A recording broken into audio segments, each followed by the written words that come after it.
is density an outdated measure? And if so, do you think there's any other metrics that can be used for I guess, assessing the utilisation of space? I know in past conversations you've had some thoughts on this one. I think it's not a bygone measure yet, but I think it's one that will have less and less utility as we go forward. And that's for a couple of reasons. One is that, you know, by just working out how many square foot you give per person doesn't say anything about the experience that they have when they're in that space. So I think we need natural. I'm a qualitative researcher, but I tend to lean towards qualitative measures.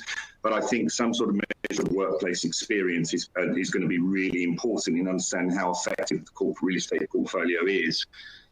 I will answer a provocative question with a provocative point, which is I think we might start to see footfall, traditionally a retail measure, you know, and the number of people that embrace or engage with the space, becoming a much more important metric for corporate real estate profession.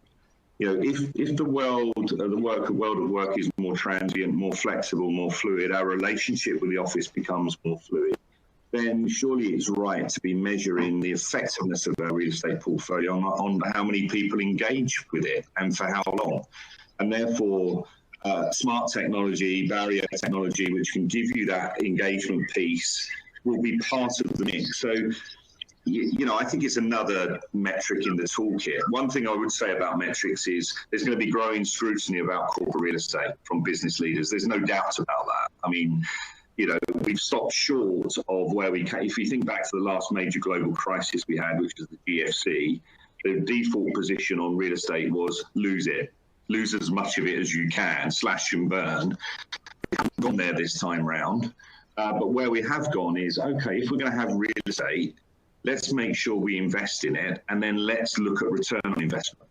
So let's utilize the space more heavily. So I think we moved to a set of metrics which are more about utilization and effectiveness of space, and I would argue footfall is one of those.